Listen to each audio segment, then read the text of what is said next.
پھر ایاک نعبد و ایاک نستعین، اگر آخرت کے دن کو یاد رکھنا ہے تو اس رب العالمین کو جس کو ہم نے رب تسلیم کیا ہے، پھر عبادت بھی اسی کی ہوگی، اور اس عبادت کے راستے میں مدد بھی ہم اسی سے ہی طلب کریں گے۔ اور اس مدد میں جو ہم مدد اللہ سے چاہتے ہیں وہ سب سے امپورٹنٹ مدد کیا ہے؟ کہ اللہ تعالیٰ ہمیں صراط مستقیم دکھا دے۔ اور صراط مستقیم کی دعا انسان کے لیے رزق سے بھی زیادہ امپورٹنٹ اور زیادہ قیمتی دعا ہے۔ وہ کیسے؟ کیونکہ انسان جب اللہ تعالیٰ سے ہدایت مانگتا ہے اور اس کو ہدایت نصیب ہوتی ہے تو اس کے اندر تقوی آتا ہے، اور تقوی کے بارے میں قرآن کے اندر ہی آتا ہے وَمَن يَتَّقِ اللَّهَ یخرج لہو مخرجا ویرزقہ من حیث لا یحتسب۔ تو یہاں سے ہمیں کیا بات پتہ چلتی ہے کہ جو شخص اللہ کا تقوی اختیار کرتا ہے، اللہ تعالیٰ اس کے لیے ہر مشکل سے نکلنے کی راہ بنا دیتا ہے، اور اس کو ایسی جگہوں سے رزق دیتا ہے جہاں سے اس کو گمان بھی نہیں ہوتا۔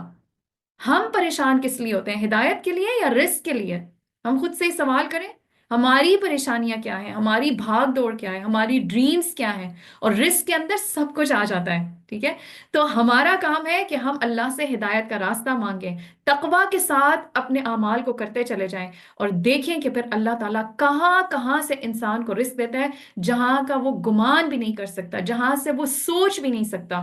اہدنا الصراط المستقیم۔ اور ایک اور بات یاد رکھنے کی اس صورت کے ساتھ،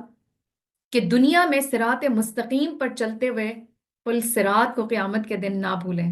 کیونکہ اس دنیا میں رہتے ہوئے صراط مستقیم پر جو بھی ہماری رفتار ہوگی تو پل صراط کو کراس کرنے کی بھی وہی رفتار ہوگی۔ ایک حدیث سے ہمیں پتہ چلتا ہے کہ آپ صلی اللہ علیہ وآلہ وسلم نے فرمایا قیامت کے روز اللہ ہر ایک کو نور اس کے اعمال کے مطابق عطا کرے گا۔ بعض کو نور ایک عظیم پہاڑ کی مانند دیا جائے گا جو ان کے آگے آگے دوڑے گا، کچھ لوگوں کو ان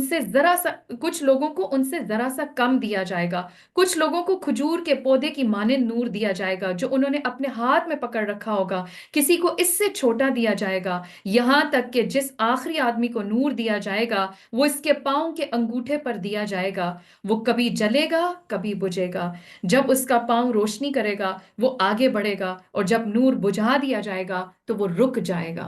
تو آپ دیکھیں کہ ہم یہ سوچیں، آج اس دنیا میں ہمیں لگتا ہے نا کہ صراط مستقیم پہ چلنا بہت مشکل ہے، تو اگر آج ہم دنیا میں اس راستے کو چھوڑ کر کوئی اور راستہ اختیار کرتے ہیں صرف یہ سوچ کے کہ یہ راستہ میرے بس کی بات نہیں ہے، تو پل صراط کو ہم کیسے کراس کریں گے؟ اور اس کو کراس کیے بغیر تو جنت کا تو سوال نہیں پیدا ہوتا، وہ جنت کے راستے پر ہے، جہنم کے اوپر رکھا ہوا ہے، تلوار سے زیادہ تیز، بال سے زیادہ باریک۔ تو آج ہی ہم اس دنیا میں اللہ سے اس راستے کی ہدایت مانگیں کہ وہ ہمیں اس راستے پر چلائے، اور اس راستے کو دکھائے، اس پر چلائے، اور منزل تک ہمیں پہنچائے۔ اس